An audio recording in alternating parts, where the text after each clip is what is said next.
British के खिलाफ हम लोग आंदोलन पढ़ रहे थे। ब्रिटिश के खिलाफ में तरह तरह के आंदोलन हुआ। उसमें से हम लोग किसी किसी बारे में पढ़े थे। सबसे पहला किसान का था, ठीक है ना। उससे पहले किसका था, ठीक है ना, जनजातीय आंदोलन। उसके बाद फिर किसान आया। किसान के बाद किसका आया, अभी हम लोग स्पेशल पढ़ने वाले यही, ठीक है, जिसको हम लोग क्या बोलते हैं, नागरिक। उसके बाद सिपाही भी आया, ठीक है, और फिर हम लोग मजदूर पढ़ेंगे, बस सैनिक विद्रोह। उसके बाद फिर क्या पढ़ेंगे, मजदूर। तो आज हम लोग पढ़ने वाले नागरिक विद्रोह में सबसे पहला आया सन्यासी विरोध। ये सन्यासी आंदोलन क्या है उसके बारे में जानते हैं। सन्यासी विद्रोह के बारे में कहा जाता है कि यह विद्रोह बंगाल के क्षेत्र में हुआ था, जिसका मुख्य कारण अकाल के समय भी अंग्रेजों के द्वारा बलपूर्वक करों या अर्थात टैक्स की वसूली करना था। सन्यासी विद्रोह की शुरुआत बंगाल में हुई थी। अकाल मतलब समझते हैं, ऐसा समय जिस समय खाने का आफत है, खेतों से उपज नहीं हो रही है, परिवार में जैसे मान लो कि हर चीज़ का बेसिक नीड होता है। अगर खाना और कपड़ा में देखा जाए तो पहले खाना है, मकान और कपड़ा में देखा जाता है पहले कपड़ा है, मकान और ज़मीन में देखा जाता है फिर हम लोग मकान पहले बनाना ज़्यादा बढ़िया था, देंगे ज़मीन को। मतलब क्या है, जब दो चीज़ को कंपैरिजन कराते हैं उसमें से एक इम्पोर्टेंट बन जाता है कि क्या लेना है और क्या नहीं लेना है। तो अकाल की स्थिति में आदमी टैक्स भरेगा कि पहले खाना खाएगा, समझ रहे हो कि नहीं। तो स्थिति वैसे ही बनी थी बच्चों, भोजन की स्थिति बहुत खराब थी। 1770 में, ठीक है ना, के दौरान हुआ था, जिसके वारेन हेस्टिंग के द्वारा दबा दिया गया। वारेन हेस्टिंग इसको क्या कर दिया, दबा दिया। 1770 ईस्वी में अकाल एवं तीर्थ स्थानों पर लगाए जाने वाले प्रतिबंध के कारण अंग्रेजों के विरुद्ध सन्यासियों ने क्या कर दिया, विरोध कर दिया। देखो जैसे ही कोई तीर्थ स्थल है, अगर वहाँ पर कोई पर्यटक नहीं जाएगा, कोई घूमने वाले लोग नहीं जाएंगे, तो निश्चित तौर पर वहाँ की इनकम ऑटोमेटिक क्या हो जाएगी, बंद। क्योंकि आदमी से ही वहाँ के लोग, आदमी ही नहीं जाएगा। जैसे अभी कश्मीर में क्या हुआ, जम्मू कश्मीर में क्या हुआ, वहाँ के लोगों की आजीविका पर थोड़ा इसका बुरा प्रभाव पड़ेगा। क्यों, क्योंकि लोग अब इस बार गर्मी की छुट्टी मनाने उस इलाका में नहीं जाएगा। अब नहीं जाएगा तो वहाँ के लोगों का क्या हो गया, आमदनी पूरी खराब हो गई, इनकम खराब हो गई। तो जब आदमी ही नहीं जाएगा तो इनकम कहाँ से होगा, इसीलिए यहाँ पे मेंटेन करके रखता है ना। इस विद्रोह की चर्चा बंकिम चंद्र चटर्जी की रचना आनंद मठ, ये आनंद मठ एक पुस्तक है जिसकी संबंध बच्चों राजनीति से है। किससे है, ठीक है ना, आनंद मठ किताब है। और एक और किताब लिखा गया था विष्णुगुप्त के द्वारा, अर्थात कौटिल्य के द्वारा, उसका नाम है अर्थशास्त्र। कौन शास्त्र, उसका भी संबंध किससे है, राजनीति से, ठीक है। तो आनंद मठ पुस्तक है, उस आनंद मठ पुस्तक उपन्यास से लिया गया है। आनंद मठ में ही भारत की राष्ट्रीय गीत वंदे मातरम उदित किया गया है। ये वंदे मातरम के लेखक कौन है बच्चों, वंदे मातरम के लेखक का नाम है बंकिम चंद्र चटर्जी। ऐसा माना जाता है कि हमारा राष्ट्रगान जो है वो क्या होने वाला था, वही वंदे मातरम ही था। लेकिन एक पारिवारिक वर्चस्व के कारण, चूँकि बंगाल में ठाकुरों का बहुत ज़्यादा दबदबा था, रविन्द्रनाथ ठाकुर बहुत अच्छे परिवार के थे, और ये जो जॉर्ज पंचम थे उनके स्वागत के लिए जन गण मन गाया था। हम अपने राष्ट्रगान का बहुत अच्छा सम्मान करते हैं, चूँकि एक संवैधानिक बात है, लेकिन उस पर हम बहुत ज़्यादा टीका टिप्पणी नहीं कर सकते हैं। अपने राष्ट्रगान के लिए हम सभी का बहुत ज़्यादा सम्मान है और हम लोग सम्मान भी करते हैं। लेकिन मेरा अपना व्यक्तिगत राय है कि यह एक वेलकम सॉन्ग है, किसी दूसरे के लिए गाया गया था, स्वागत के लिए, बात समझ गए ना। तो मुझे लगता है कि वंदे मातरम और ना जन गण में ज़्यादा वरीयता किसको देना चाहिए, वंदे मातरम को ही देना चाहिए, ठीक है ना। लेकिन जो भी ठीक है, कानून बनाने वाले और संविधान बनाने वाले लोगों की जो इच्छा रही उसको मान्यता मिला और उसका परिणाम हम लोग को प्राप्त है। लेकिन जॉर्ज पंचम जब भारत आए, ठीक है ना, तो उनके शासन में, उनके स्वागत में ये गाना गाया गया था कि जन गण मन अधिनायक की जय हो, अर्थात जन गण मन, अधिनायक मतलब राजा, आपका क्या हो, जय हो। भारत भाग्य विधाता, भारत के भाग बदलने वाले, भारत के भाग को बनाने वाले हैं आप। पंजाब सिंध हिमाचल, पंजाब सिंध गुजरात मराठा, मतलब पंजाब का इलाका, सिंध का इलाका, गुजरात का है ना, उसी तरह जितने सारे भावार्थ को अगर निकालते जाइएगा तो हर एक लाइन का अपना एक अर्थ मिलता चला जाएगा। नहीं, विंध्य हिमाचल यमुना गंगा, ठीक है ना, उछल जलधि तरंगा, ठीक, तब शुभ नामे जागे तब शुभ आशीष मांगे, अर्थात ये सारा जनता आपका जय कर रहा है और आपसे आशीष मांग रहा है, आशीर्वाद मांग रहा है। हाँ, गा है तब जय गाथा जनगण मंगलदायक, जय है भारती भागवत। और फिर जय है जय है जय है जय है, अर्थात आपका जय हो, आपका जय हो, आपका जय हो। ये क्या है? ये एक तरह का स्वागत गान है, ठीक है ना, किसी खास व्यक्ति के लिए। लेकिन हम लोगों ने क्या किया, भारत में इसको राष्ट्रगान की दर्जा दिया। जो संविधान है, संविधान से बढ़कर हम लोग हैं नहीं, इसलिए जो संवैधानिक दर्जा प्राप्त है उसी को हम लोग लेकर के आगे बढ़ रहे हैं। लेकिन अपने ओपिनियन में बंकिम चंद्र चटर्जी के आनंद मठ के उपन्यास में लिखा हुआ वंदे मातरम को ही वरीयता देना चाहिए, जो जहाँ तक मेरा अपना ओपिनियन ज्ञान है। हो सकता है हमारी ज्ञान की कमी है, जिसे कारण हमारी सोच ऐसा रहा हो, किसी दूसरे लोगों ने बहुत अच्छे बारीकी तरीके से सोच करके फिर क्या लगा दिया। वंदे मातरम याद है ना, सुफलम सुलजम मलयस शीतलम सस्य श्यामल, वंदे मातरम, ठीक है ना। यहाँ पे लिखता है बंकिम चंद्र चटर्जी के कुछ और उपन्यास का नाम है, कुछ किताब याद रख लीजिए बंकिम चंद्र चटर्जी का। पहला नाम है दुर्गेश नंदिनी, यह भारतीय भाषा की प्रथम उपन्यास है। कौन सा बच्चों? दुर्गेश नंदिनी, 1835 में आई। राजस्थान उपन्यास का नाम है किसका? इस उपन्यास में मुगल बादशाह औरंगजेब के विरुद्ध राजपूत विद्रोह की चर्चा की गई है। दूसरा नाम है वृक्ष। तीसरा का नाम है कपाल कुंडला। बंकिम चंद्र चटर्जी ने 1872 में बंगला समाचार पत्र बंग दर्शन का भी संपादन शुरू किया। तो सन्यासी विद्रोह क्यों हुआ? सन्यासी विद्रोह होने का मुख्य कारण था कि मंदिरों में, ठीक है ना, क्या कर दिया था, बैन कर दिया गया था, टैक्स लगा दिया गया था, ठीक है। अब वहाँ पर भी टैक्स अधिकाधिक लगाने से लोगों का आवागमन क्या हो गया, सन्यासी ने इसका क्या किया, पुरजोर विरोध किया। एक बात मैं और बताऊं कि मुजफ्फरपुर एक ऐसा जगह है जहाँ पे उसी तरह का एक आंदोलन हुआ था, जिस आंदोलन को लोटा विद्रोह के नाम से जानते हैं। कौन सा? लोटा, ठीक है। पुराने ज़माने में ऐसा होता था अंग्रेजों के चार्टर शासन काल में कि जब कोई जेल जाता था तो उसको वहाँ बर्तन मिलता था, ठीक है, पीतल का, ठीक है ना। उस बर्तन को आदमी अपने साथ क्या होता था, घर तरफ ले आता था। लोटा बड़ा सा मिलता था, जब जाता जेल चले आता था। तो क्या किया, बाद में वो लोटा वहीं रखने लगा।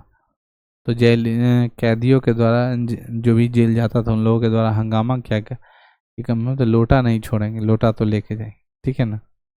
तो लोटा के लिए विद्रोह हुआ मुजफ्फरपुर में, लोटा विद्रोह, ठीक है।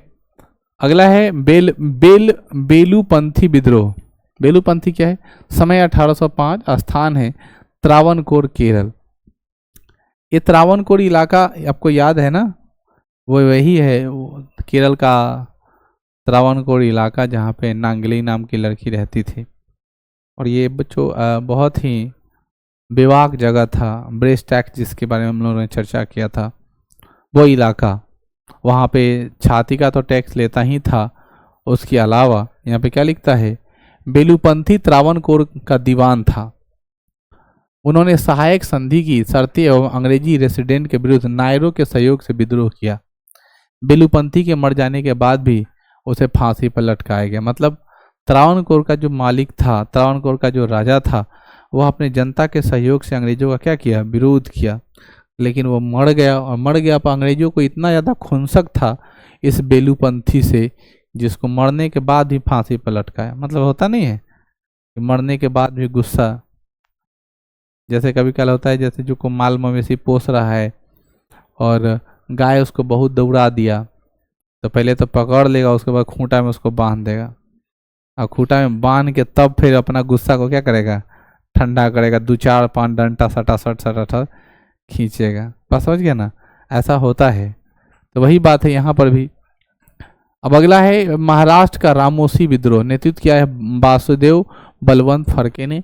वासुदेव बलवंत फड़के भारतीय इतिहास में सशस्त्र विद्रोह के जनक माने जाते थे। चापेकर बंधुओं ने इनकी ऐसे प्रेरणा ग्रहण की थी। और कहता है वासुदेव बलवंत फड़के पहले व्यक्ति थे जिन्होंने सशस्त्र क्रांति के द्वारा अंग्रेजों को भारत से बाहर निकालकर स्वराज की स्थापना का स्वप्न देखा था। यानी वासुदेव बलवंत सपना कभी काल ऐसा होता है ना बच्चों कि आपके लाइफ को बहुत चेंज कर देता है, इसलिए सपना देखना चाहिए। आपको पता है, केमिस्ट्री की थोड़ी बात कर लेते हैं। ये बेंजीन है ना, बेंजीन की स्ट्रक्चर जो है ऐसी खोज किस प्रकार हुई है जानते हो? बेंजीन खोज करने वाले जो वैज्ञानिक थे वो बहुत परेशान थे कि बेंजीन का स्ट्रक्चर कैसा हो, मेंशन कैसे कर रहे हैं, एडजस्टेबल कैसे हो, कार्बन को कहाँ बैठाएंगे, है ना। और चिंतित होकर बहुत लंबे समय तक शोध की, कोई सफलता नहीं मिली। एक दिन रात को सोए हुए थे और रात को सोने के बाद उन सांप का सपना आ गया। किसका सपना? सांप। और सांप का सपना आया और ऐसा फीलिंग लिया कि वो गुड़िया के बैठा हुआ है दोनों तरफ से, और फिर उठ के बैठते हैं, कंसेप्ट लेते हैं और सांप की फीलिंग लेकर के फाइनली बेंजीन का स्ट्रक्चर देख देते हैं। यूट्यूब पे आप जाके देखना, आपको पता चलेगा कि बेंजीन की खोज कैसे हुई और किस प्रकार उन्होंने रात्रि में स्वप्न देख के, सपना देख करके बना दिया बेंजीन का स्ट्रक्चर। बेंजीन का स्ट्रक्चर ये भी होता है, बेंजीन का स्ट्रक्चर ये भी होता है, दोनों करेक्ट, ठीक है ना। तब सोच सकते हो ना सपना कितना इंपॉर्टेंट होता है। कभी कल आपके मन में कुछ ऐसा चीज आ जाता होगा जो आपको एकदम शांत, विनम्र, रिलैक्स फील करा देता होगा कि हमको किसी तरह करना है ये चीज़। जाने दो जिसको जो बोलना है, थोड़ा हम छोटे ही बन जाएंगे, शांति रहेंगे, लेकिन हमको करना है। बहुत निगेटिविटी आ जाएगी आपके मन में, फिर भी एकदम रिलैक्स रहेगी, बोले नहीं जाने दो हमको करना है। ऐसा कभी कल मन हो जाता है। मतलब वही है, जब आपका मन बहुत द्रवित होगा तो आपको ये सब चीज़ें ऑटोमेटिक, वही घमंड में रहेगा, पूरा एटीट्यूड में रहिएगा, तभी सब फील नहीं आएगा। इसलिए हमेशा विनम्रता की तरफ बढ़ना चाहिए। बात समझ गया ना। यहाँ पे लिखता है कि चापेकर बंधुओं ने इसकी प्रेरणा ग्रहण की थी। वासुदेव बलवंत फड़के ने पहले व्यक्ति जिन्हें सशस्त्र क्रांति के द्वारा अंग्रेजों को बाहर निकालने के स्वराज की स्थापना की। मतलब वो सपना देखते थे कि हम सशस्त्र क्रांति करेंगे, मतलब लाठी हथियार डंडा से अंग्रेजों को मार भगाएंगे। वो कहावत सुने हो ना कि गांधी जी ने कपड़ा पहना चरखा चला चला कर अंग्रेजों को मार भगाया जूता चला चला कर। तो गांधी जी तो जूता नहीं चलाए, लेकिन उनके सहयोगियों ने स्वप्न देखा कि हम लड़ाई लड़ेंगे सशस्त्र बल से, मतलब शस्त्र के साथ, ठीक है ना। सशस्त्र का मतलब शस्त्र के साथ, लाठी डंडा फरसा गोली बारूद जो भी हो, उस शस्त्र के साथ हम लोग लड़ाई लड़ेंगे। यहाँ पे क्या कहता है? अगला है पागलपंथी विद्रोह। यह विद्रोह उत्तरी बंगाल के क्षेत्र में 1825 ईस्वी में करम शाह एवं उसके पुत्र टीपू के नेतृत्व में किया गया। पागलपंथी में क्या था? तो बच्चों पागलपंथी विद्रोह में ये हुआ, फराइजी का विद्रोह। यह विद्रोह भी बंगाल के क्षेत्र में शरियतुल्लाह के पुत्र दादू मियाँ के नेतृत्व में हुआ था। तीसरा है कूका विद्रोह। यह विद्रोह पंजाब के क्षेत्र में भगत जवाहरलाल मल के नेतृत्व में हुआ। बाद में राम सिंह भी इस विद्रोह के नेतृत्व किए, किंतु अंग्रेजों द्वारा राम सिंह को पकड़ लिया गया और उन्हें रंगून निर्वासित जीवन जीने के लिए भेज दिया गया। ये रंगून कहाँ है बच्चों? म्यांमार। रंगून कहाँ है? म्यांमार। निर्वासित जीवन का मतलब अगर तुमको जिंदा रहना है तो तुमको यहाँ छोड़ना पड़ेगा और रंगून चले जाओ। तो वो ये देश छोड़कर कहाँ चला गया? रंगून। अब समझ में आ रही है ना? किसी को नहीं होता धमकी, 12 घंटा का समय दे रहे हैं, तुम भाग जाओ वरना तुमको मार देंगे हम। तो जो डरपोक टाइप का आदमी हो तो भागिए ना जाएगा। अब तो हम नहीं ना जान रहे। अब जैसे मेरा जैसा आदमी किसी आदमी को धमकी दे कि तुम नहीं अगर करोगे तो मार देंगे, तो हमसे कौन डराएगा? हैं? वही ना बोल रहे हैं, कौन डराएगा? क्योंकि जान रहा है झिरकुट आदमी क्या कर ले जाता। लेकिन कोई बहुत बड़ा डॉन टाइप का आदमी, ठीक है ना, जिसमें सही ने 50-60 को मर्डर कैले हो, और वो आदमी अगर बोल दे तो जल्दी ही अभी बोरा बिस्तर कसा बोले निकलो जल्दी, बाद में जो होगा देखा जाए। तो आदमी पर भी डिपेंड करता है क्या कौन आदमी क्या बोल रहा है। बात समझ गया ना। हम लोग के मुंह से अनुचित बात, हम लोग ऐसे पेशे में घिर गए हैं, ऐसे अवस्था में घिर गए हैं कि अगर मेरे मुंह पर कोई आदमी 2-4 गाली भी दे देगा ना, तो सोच समझ के मुंह से निकालना पड़ेगा गंदा बात।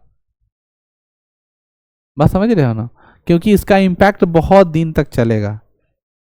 क्यों कथी बतियाते देख ली ना, लड़ाई तो लड़ाई तो बाप रे कितना गंदा गंदा गाली दे रहा।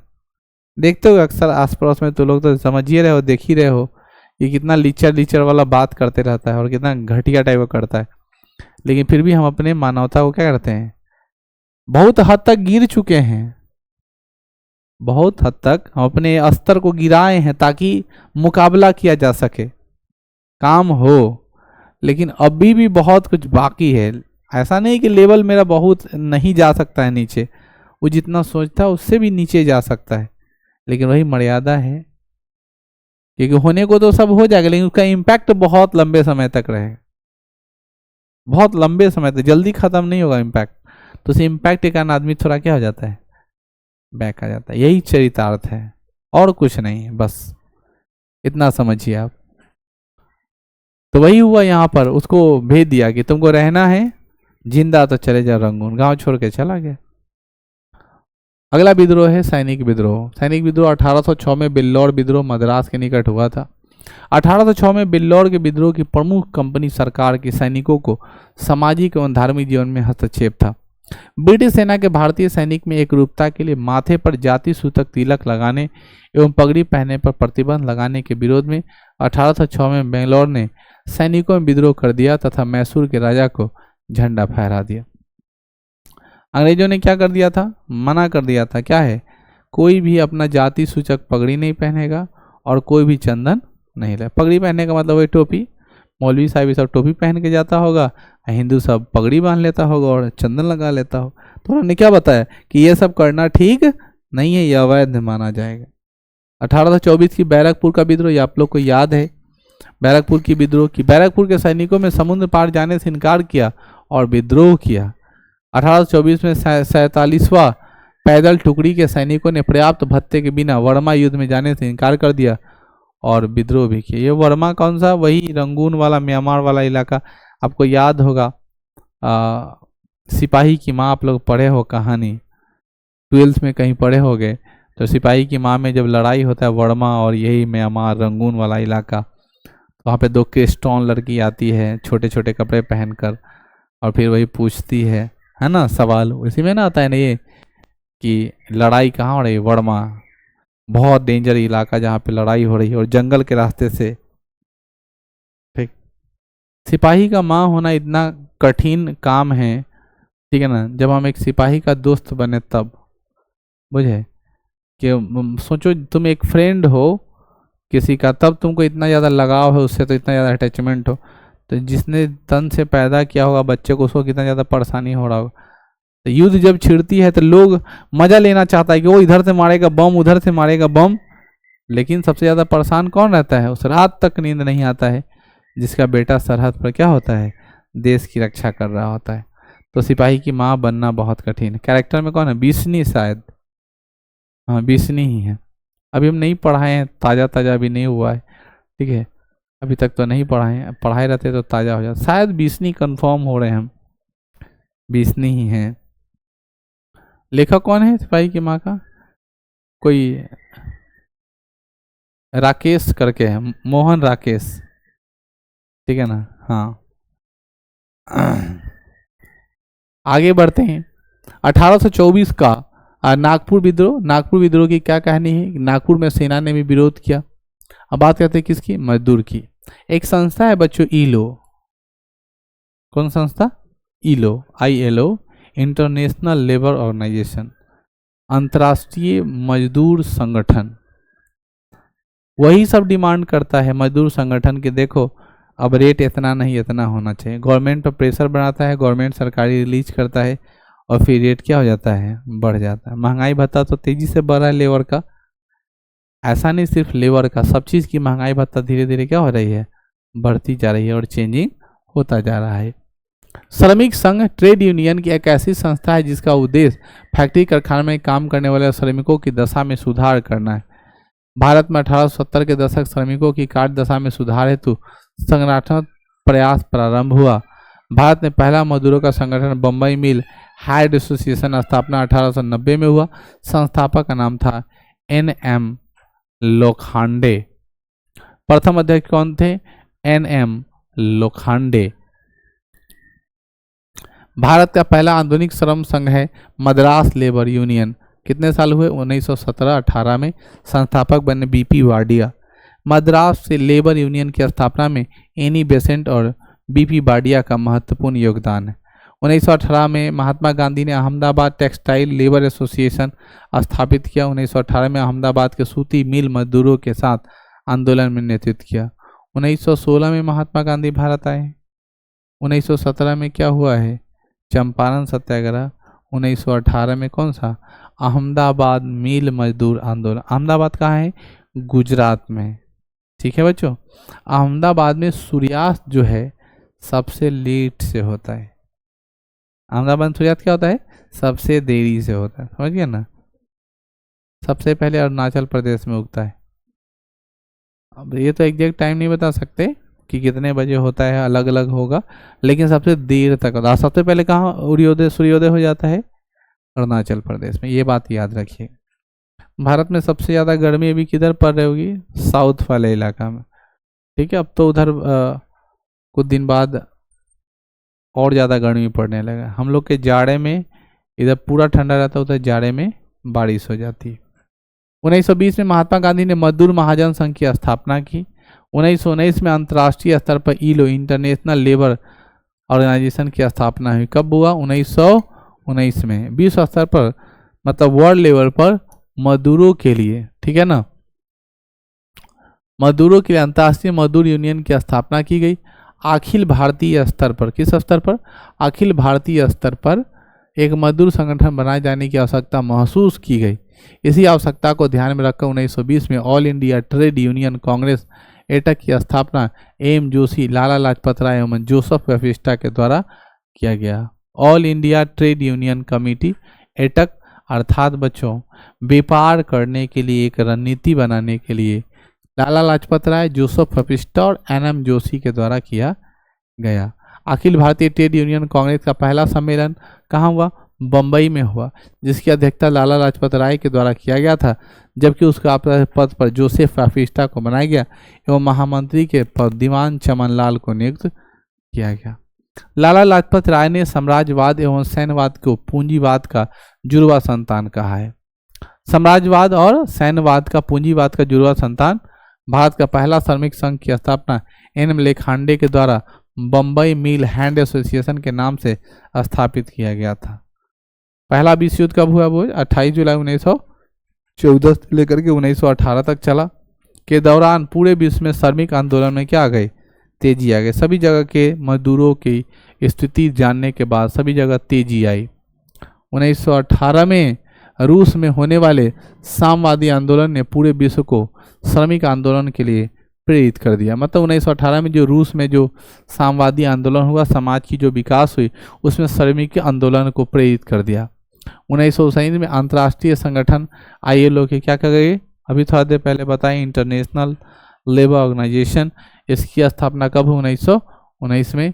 आधुनिक भारत का पहला श्रमिक संगठन मद्रास श्रमिक संगठन था, जिसकी स्थापना BP वाडिया के द्वारा किया गया। तो मैं पढ़ा दिया हूँ, ये भी अभी पढ़ाया। AICTE की स्थापना हुई। अखिल भारतीय ट्रेड यूनियन का पहला सम्मेलन बम्बई में हुआ। ये सब बात अभी मैं पढ़ाया था, वही बात नीचे है, ठीक है। हाँ, यहाँ पे लिखता है कि 1938 में नागपुर में पुनः अखिल भारतीय ट्रेड यूनियन कांग्रेस सभा की संगठन को आपस में विलय किया गया। 1946 में हिंदू मजदूर सेवक संगठन की स्थापना की गई। ये वाला लाइन अच्छे से याद रखिएगा। हिंदू मजदूर सेवक संगठन की स्थापना कब हुई है? 1946 में। और उसके अध्यक्ष कौन थे? सरदार वल्लभ भाई पटेल। और तथा जो इसके महासचिव थे वो गुलजारी लाल नंदा थे। भारत में पहला क्रांतिकारी ट्रेड यूनियन स्थापना 1928 में अमृत डांगे एवं ब्रेन बेडले के नेतृत्व में लाला वावडा गिरनार संगठन के नाम से किया गया। 1925 में NM राय के द्वारा कानपुर में भारतीय कम्युनिस्ट पार्टी की स्थापना की गई और वह खुद इस पार्टी के अध्यक्ष बने एवं डॉक्टर SK डांगे को महामंत्री बनाया गया। पहले वह भारतीय कम्युनिस्ट पार्टी अपने आप में बहुत बड़ी पार्टी थी और इसे लेफ्ट की पार्टी कहा जाता है। आज के समय इसका अस्तित्व खत्म हो गया। हमारे दादाजी इसी पार्टी के बहुत अच्छे लीडर थे। उस समय बोलबाला चलता था, वो लोग का नारा था लाल सलाम। इतना पावरफुल होता था कि अगर अंग्रेजों के ज़मीन पर, ठीक है ना, अगर वो लाल झंडा हल जाता था तो किसी का दिन नहीं अंग्रेज के अधिकारी को कि हटा दे। और जहाँ से लाल झंडा लगा दिया, लाल निशान लगा दिया, वहाँ से लोग जोत लेता था, क्रांतिकारी सब खेत को जोत लेता था अंग्रेज का। अंग्रेज का दिन नहीं होता था कि उसे लड़ ले, इतना पावरफुल होता था कम्युनिस्ट पार्टी, ठीक है ना। करप्ट लोग भी होते थे, मतलब मार काट में बहुत ज़्यादा विश्वास रखते थे, राइफल गोली बंदूक वाले लोग थे, ठीक है। कम्युनिस्ट पार्टी की ऐसी व्यवस्था थी, ठीक है। इस प्रकार हम लोग की कहानी क्या हो गई बच्चों, ख़त्म हो गई है। अब हम लोग 8वें चैप्टर की तरफ कंप्लीट करने के बाद 9वें चैप्टर में बढ़ेंगे। इसका कुछ पार्ट बाकी है।